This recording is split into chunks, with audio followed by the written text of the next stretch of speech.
ഇത് radio Janvani 90.8 megahertz മലയാളത്തിന്റെ മധുരതരംഗം.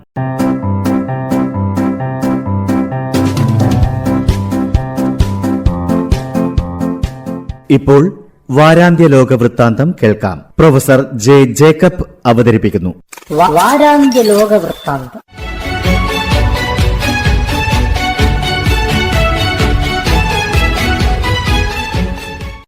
എല്ലാ മാന്യ ശ്രോതാക്കൾക്കും ലോകവൃത്താന്തത്തിലേക്ക് സ്വാഗതം. തീവ്രവാദ പ്രവർത്തനങ്ങൾക്കെതിരെ പ്രവർത്തിക്കുന്ന ഇന്ത്യയുടെയും റഷ്യയുടെയും വർക്കിംഗ് ഗ്രൂപ്പുകളുടെ സംയുക്ത സമ്മേളനം കഴിഞ്ഞ ആഴ്ചയിൽ റഷ്യയിൽ നടന്നു. അതിർത്തി കടന്നുള്ള തീവ്രവാദ പ്രവർത്തനങ്ങളും ഏറ്റവും പുതിയ ആയുധങ്ങൾ ഭീകരവാദികളുടെ കൈകളിൽ എത്തുന്നതും തടയുക എന്നതിനെ കേന്ദ്രീകരിച്ചായിരുന്നു ചർച്ചകൾ. ഇരു രാജ്യങ്ങളും തങ്ങളുടെ അനുഭവങ്ങൾ പങ്കുവയ്ക്കുകയും തീവ്രവാദ പ്രവർത്തനങ്ങൾക്കെതിരെ ശക്തമായ നിലപാട് സ്വീകരിക്കാനും തീരുമാനിച്ചു.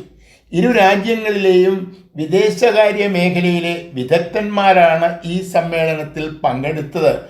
ഐക്യരാഷ്ട്രസഭയിലെ സെക്യൂരിറ്റി കൗൺസിലിൽ ഇന്ത്യക്ക് സ്ഥിരാംഗത്വം നൽകണമെന്ന് ഈ സമ്മേളനം ആവശ്യപ്പെട്ടു. സമാനമായ നിർദ്ദേശങ്ങൾ ഈ അടുത്ത കാലത്ത് അമേരിക്ക, ബ്രിട്ടൻ, ഫ്രാൻസ് തുടങ്ങിയ രാജ്യങ്ങളും ഉന്നയിച്ചിട്ടുണ്ട്. രണ്ടാം ലോകമഹായുദ്ധം അവസാനിക്കുമ്പോഴുണ്ടായിരുന്ന ലോക സാഹചര്യങ്ങളുടെ അടിസ്ഥാനത്തിലാണ് സെക്യൂരിറ്റി കൗൺസിലിലെ സ്ഥിരാംഗങ്ങളുടെ എണ്ണം 5 നിജപ്പെടുത്തിയത്. ആഫ്രിക്കയ്ക്കും തെക്കേ അമേരിക്കയ്ക്കും ഇപ്പോഴും ഈ കൗൺസിലിൽ പ്രാതിനിധ്യം ഇല്ല.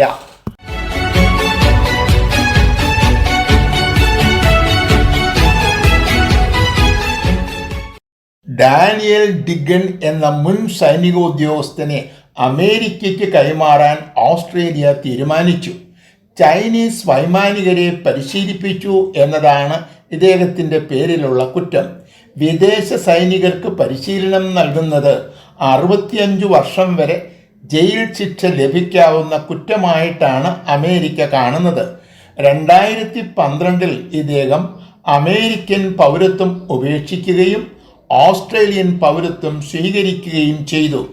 അതിനുശേഷം നീണ്ട 10 വർഷക്കാലം ഇദ്ദേഹം ചൈനയിലായിരുന്നു. അവിടെ നിന്നും മടങ്ങി 2022 ഓസ്ട്രേലിയയിൽ എത്തിയപ്പോഴാണ് പോലീസ് ഇദ്ദേഹത്തെ അറസ്റ്റ് ചെയ്തത്. ഒരു അമേരിക്കൻ കോടതി 2017 പുറപ്പെടുവിച്ച ഉത്തരവനുസരിച്ചായിരുന്നു പോലീസ് നടപടി. വിചാരണ നേരിടാനായി ഡാനിയലിനെ അമേരിക്കയ്ക്ക് കൈമാറുന്നതിനെതിരെ ഓസ്ട്രേലിയയിൽ വലിയ പ്രതിഷേധ പ്രകടനങ്ങൾ ഉണ്ടായി. ഇദ്ദേഹം ഓസ്ട്രേലിയൻ പൗരനാണെന്നും ഇദ്ദേഹത്തിൻ്റെ സംരക്ഷണം ഉറപ്പാക്കേണ്ടത് സർക്കാരിൻ്റെ ഉത്തരവാദിത്വമാണ് എന്നുമായിരുന്നു പ്രധാന എതിർവാദം.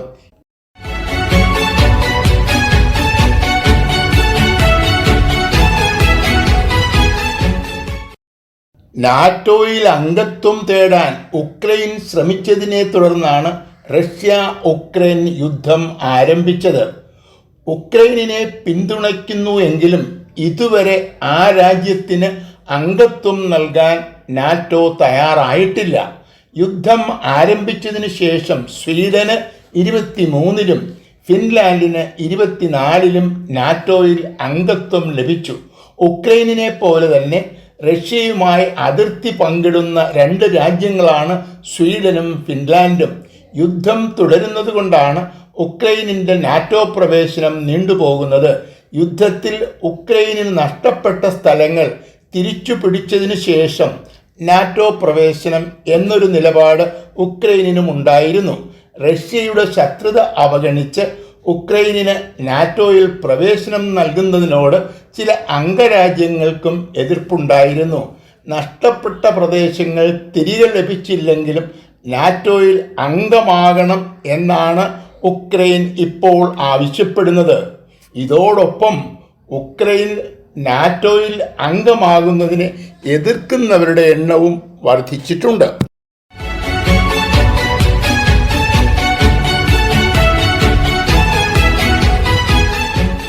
ക്രിസ്തുമസ് വിപണിയിലേക്ക് കാർ ഓടിച്ചു കയറ്റുകയും 9 വയസ്സുള്ള ഒരു കുട്ടിയടക്കം 5 പേരെ കൊല്ലുകയും നിരവധി പേർക്ക് പരിക്കേൽപ്പിക്കുകയും ചെയ്ത സംഭവം ജർമ്മനിയിലെ ക്രിസ്തുമസ് ആഘോഷങ്ങൾക്ക് മങ്ങലേൽപ്പിച്ചു.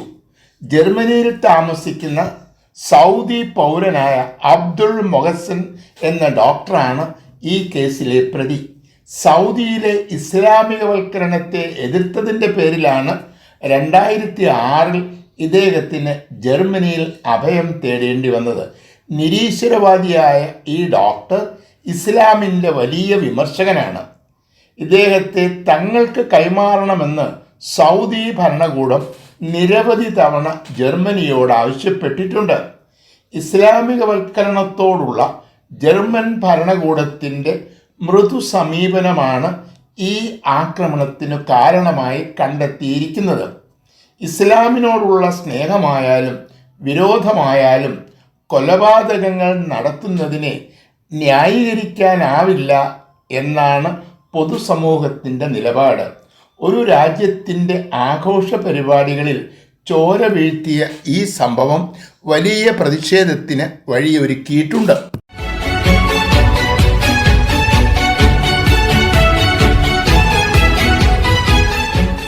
അനധികൃതമായി തമിഴ്നാട്ടിൽ നിക്ഷേപിച്ച മാലിന്യങ്ങൾ നീക്കം ചെയ്യാൻ നാഷണൽ ഗ്രീൻ ട്രൈബ്യൂണൽ കേരള സർക്കാരിനോട് ആവശ്യപ്പെട്ടു. ഇതനുസരിച്ച് കേരള സർക്കാരിന് മാലിന്യങ്ങൾ നീക്കം ചെയ്യേണ്ടി വന്നു. തിരുവനന്തപുരത്തെ ആശുപത്രികളിൽ നിന്നും ശേഖരിച്ച ബയോമെഡിക്കൽ വേസ്റ്റാണ് അയൽപ്പക്കത്തുള്ള തമിഴ്നാട്ടിൽ നിക്ഷേപിച്ചത്. മാലിന്യവുമായി വന്ന വാഹനങ്ങൾ കസ്റ്റഡിയിലെടുക്കുകയും കരാറുകാരെ തമിഴ്നാട് പോലീസ് പിടികൂടുകയും ചെയ്തതിനെ തുടർന്നാണ് ദേശീയ ഹരിത ട്രൈബ്യൂണൽ ഈ വിഷയത്തിൽ ഇടപെട്ടത്. കേരള സംസ്ഥാനത്തിന് മൊത്തത്തിൽ നാണക്കേടുണ്ടാക്കിയ ഈ സംഭവം നമ്മുടെ മാലിന്യ സംസ്കരണത്തിൻ്റെ പോരായ്മകളിലേക്കാണ് വിരൽ ചൂണ്ടുന്നത്. അയൽപ്പക്കക്കാരൻ്റെ പറമ്പിലേക്ക് മാലിന്യങ്ങൾ വലിച്ചെറിയുന്ന ലാഘവത്തോടെയാണ് അപകടകാരിയായ ബയോമെഡിക്കൽ മാലിന്യങ്ങൾ അന്യസംസ്ഥാനത്തേക്ക് നമ്മൾ ഒളിച്ചു കടത്തിയത്. തീർത്തും അശാസ്ത്രീയമായ മാലിന്യ സംസ്കരണ നയങ്ങളാണ് നമ്മൾ പിന്തുടരുന്നത്. ശാസ്ത്രീയമായ മാലിന്യ സംസ്കരണ പദ്ധതി നമ്മൾ അടിയന്തരമായി സ്വീകരിക്കേണ്ടിയിരിക്കുന്നു.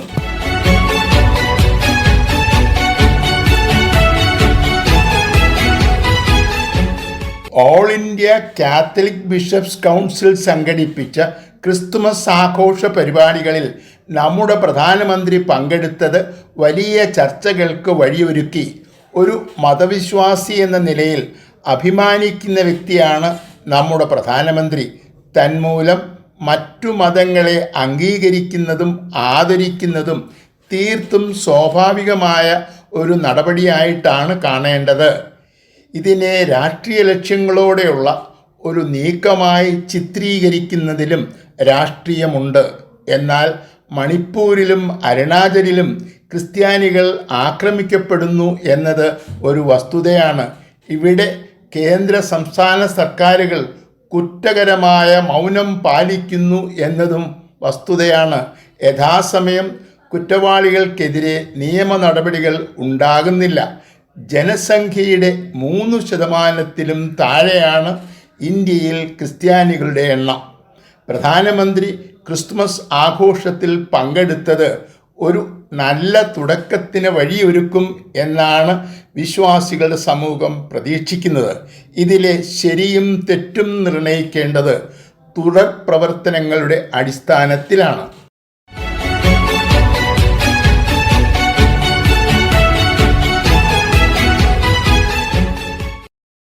കാർക്കോവാഡോ പർവ്വതനിരകളിൽ സ്ഥാപിച്ചിട്ടുള്ള യേശുവിൻ്റെ പ്രതിമ ബ്രസീൽ സന്ദർശകരുടെ ഒരു പ്രധാനപ്പെട്ട തീർത്ഥാടന കേന്ദ്രമാണ്. ഇതിൻ്റെ സംരക്ഷണം കത്തോലിക്ക സഭയ്ക്ക് കൈമാറാൻ നിർദ്ദേശിക്കുന്ന ഒരു ബില്ല് കഴിഞ്ഞ ദിവസം പാർലമെൻറ്റിൽ അവതരിപ്പിച്ചു. 2 കൈയും നീട്ടി സന്ദർശകരെ സ്വാഗതം ചെയ്യുന്ന രീതിയിലാണ് ഈ പ്രതിമ നിർമ്മിച്ചിരിക്കുന്നത്. രക്ഷകൻ യേശു എന്ന് പേരിട്ടിരിക്കുന്ന ഈ പ്രതിമ കത്തോലിക്ക സഭയുടെ സംഭാവനയാണ്. ഇത് ഫെഡറൽ ഗവൺമെൻറ്റിന് കൈമാറിയത് 1912 അന്നു മുതൽ ഈ പ്രദേശവും പ്രതിമയും ഫെഡറൽ ഗവൺമെൻറ്റിൻ്റെ സംരക്ഷണയിലാണ്. എന്നാൽ ഈ പ്രതിമ ബ്രസീലിൻ്റെ മതേതരത്വത്തിൻ്റെ പ്രതീകമാണെന്നും കത്തോലിക്ക സഭയ്ക്ക് ഇത് കൈമാറരുത് എന്നുമാണ് ബില്ലിനെ എതിർക്കുന്നവർ ആവശ്യപ്പെടുന്നത്. പ്രതിമയും ചുറ്റിലുമുള്ള വളരെ ചെറിയ ഒരു പ്രദേശം മാത്രമാണ് കത്തോലിക്ക സഭയ്ക്ക് ഏൽപ്പിച്ചു കൊടുക്കുന്നത്. ഇതിനോട് ചേർന്നുള്ള വിസ്തൃതമായ ദേശീയോദ്യാനം ഫെഡറൽ സർക്കാർ സംരക്ഷിക്കും. വിശ്വാസപരമായ കാരണങ്ങളാൽ ഫെഡറൽ ഗവൺമെൻറ്റിനേക്കാൾ നന്നായി യേശുവിൻ്റെ പ്രതിമ കത്തോലിക്ക സഭ സംരക്ഷിക്കും എന്നും മന്ത്രി വിശദീകരിച്ചു.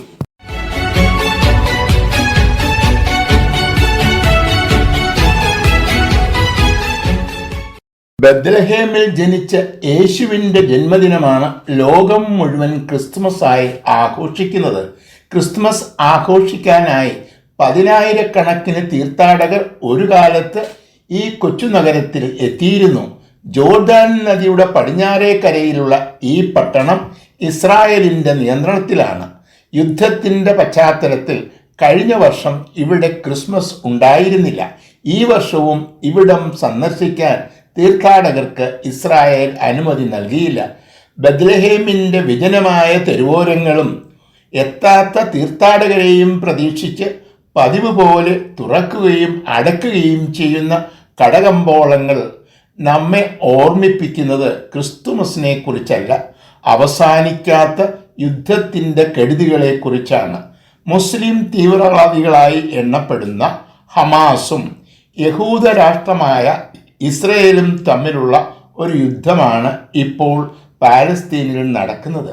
നൂറ്റാണ്ടുകളായി തുടരുന്ന പിറവിത്തിരുന്നാൾ പോലും ആഘോഷിക്കാൻ അനുവദിക്കാത്ത ഈ യുദ്ധം എത്രയും വേഗം അവസാനിക്കണം എന്നാണ് ലോകം ആഗ്രഹിക്കുന്നത്.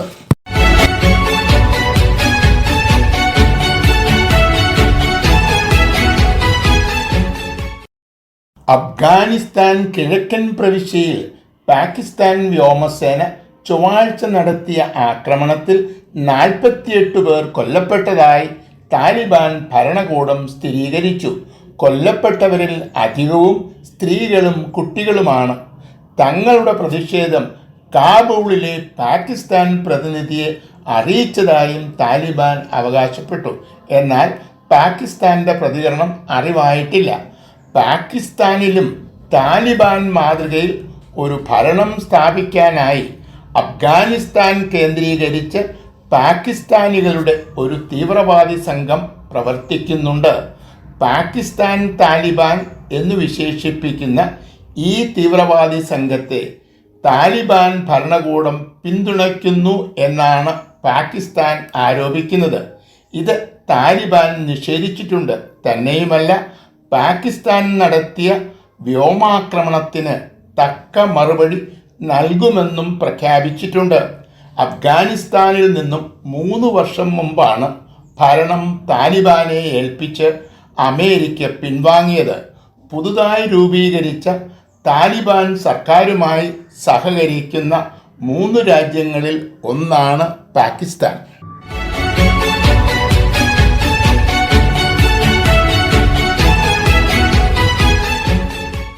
എല്ലാ മേഖലകളിലും അമേരിക്കയെ പ്രഥമ സ്ഥാനത്തെത്തിച്ച് തൻ്റെ രാജ്യത്തിൻ്റെ പഴയ പ്രതാപം വീണ്ടെടുക്കും എന്നത് നിയുക്ത പ്രസിഡന്റ് ഡൊണാൾഡ് ട്രംപിൻ്റെ തിരഞ്ഞെടുപ്പ് വാഗ്ദാനമായിരുന്നു.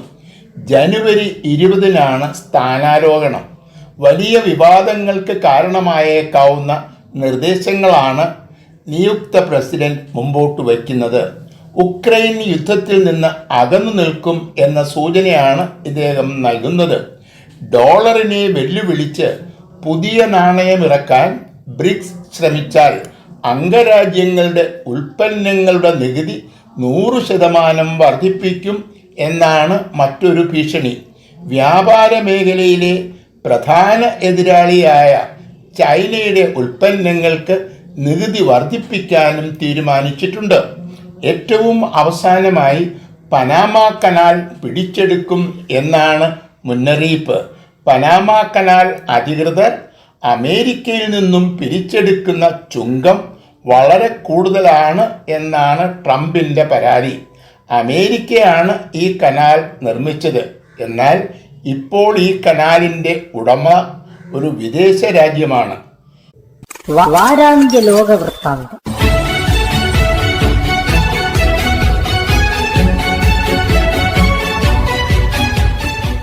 തയ്യാറാക്കി അവതരിപ്പിച്ചത് പ്രൊഫസർ ജെ ജേക്കബ്.